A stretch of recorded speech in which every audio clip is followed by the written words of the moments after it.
Ooh, can you guys feel that cold? You should be able to tell just from the look of things. It is not nice weather for growing things. It is quite chilly. The primary reason why I'm doing this video today is because I'm going to harvest some turnip greens. But I'll also show you some things that are going on in the greenhouse briefly. Walk back over here to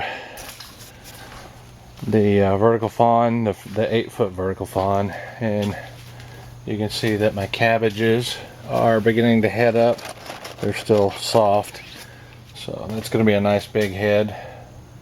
The one underneath that also, and beautiful color. I think they're going to taste quite nice.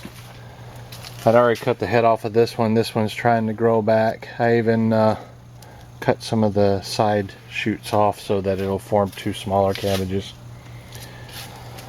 In the little pots, there's various stages of things growing. Iceberg lettuce, various cole crops like broccoli, cauliflower, kohlrabi, and I think you've seen these. I can tell you, since the greenhouse isn't growing, or excuse me, it isn't heated, that these are not growing exceptionally fast.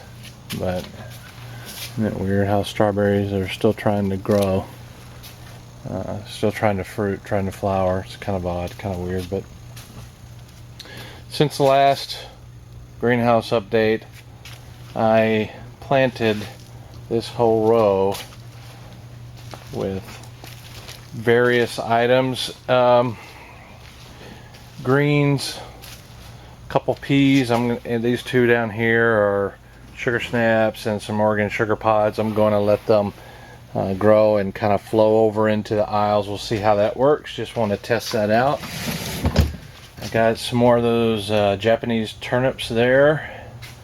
Those are greens specifically designed for the green. The turnip is, there's really not a turnip. It comes from those plants. More carrots, some spinach, some more beets, and a couple more greens. On this other side, these pots don't have anything in it. Yeah, they're going to be successively planted as soon as the ones I just showed you start coming up pretty good. And we've got more for next spring and potentially this winter as well. On this aisle, I've got the Japanese turnips here, and you can see there's pretty good growth and absolutely perfect tender young leaves and no bugs whatsoever. And these turnips, they seem to, I'll give you my finger here as a reference in size. They seem to be doing quite fine with the cold weather. There's probably one of the bigger ones there, maybe about 1 inch in diameter. But I'm going to take some of these leaves off, and we're going to have turnip greens along with the greens that I'll show you in just a second. And that's going to be the harvest for turnip greens that we're going to have tonight. These are the greens that I'm going to chop almost all of them completely off. I'll show you when I'm done. And what's going to happen, what I'm told will happen, is that they will regrow. And you can kind of see in reference to my hand how this one gutter thing has worked. And I really like it. I'm not sure if that's, still not quite sure if that's what I'm going to end up going with, because you can get a lot of that. And as you can see, it grows perpendicular to the fawn bucket, which will widen and therefore produce more vegetables. But we'll see. Keeping with that theme here, you'll see in this one I've got some spinach. The third one didn't come up. My intent with this one was to, as the spinach grows, just take some leaves and continue to harvest it as it grows. The next one's beet.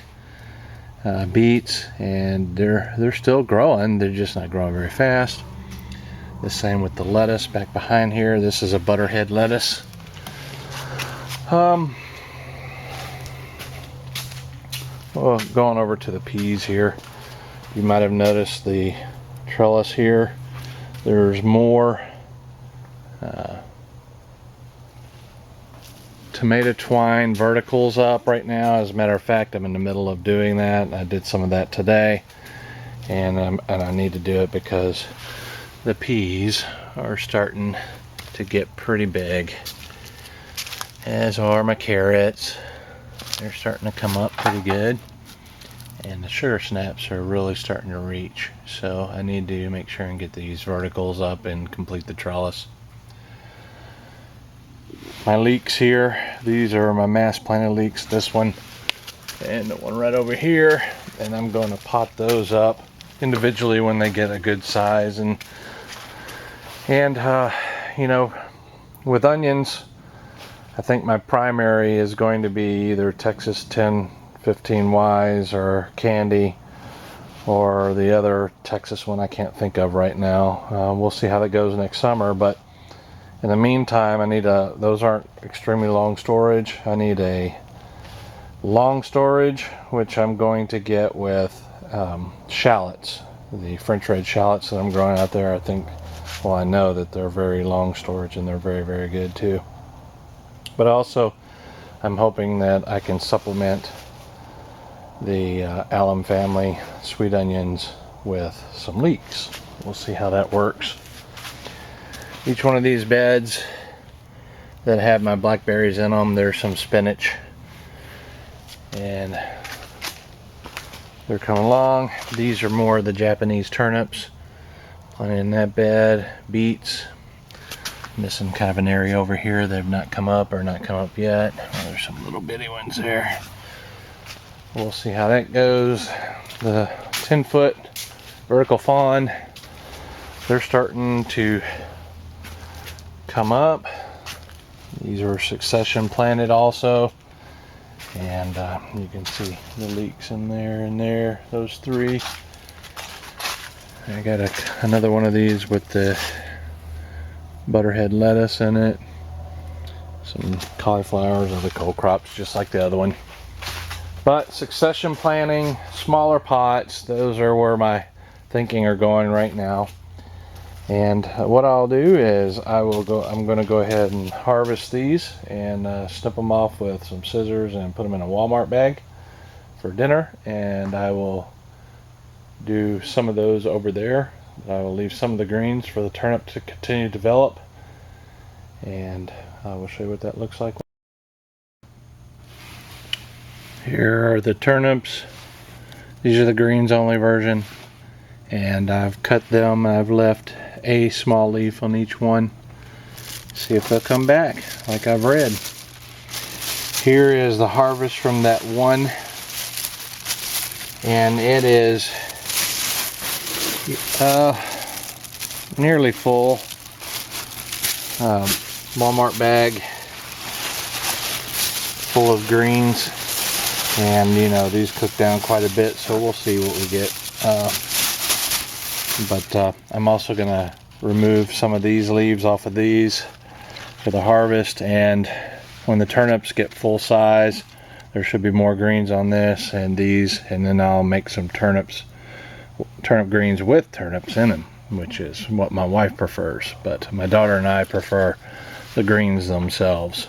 So that is it for, I'm not going to go ahead and show you me cutting those off. It's not a big deal, I don't think. I think you get the gist. But I will go over here and tell you that it is quite chilly in here, and I'll end this video showing you the temperature in the greenhouse. Turnip greens.